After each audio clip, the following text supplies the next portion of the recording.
Um, so recently I've been buying these Revo nozzles, and very happy with them so far. They heat up way faster than the regular nozzles. So on this other printer, I just installed it, and everything seemed to go fine. Only thing is, when I turn the power on,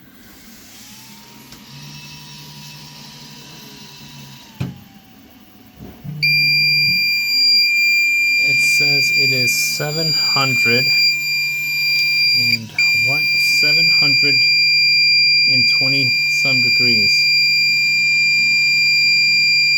That can't be true.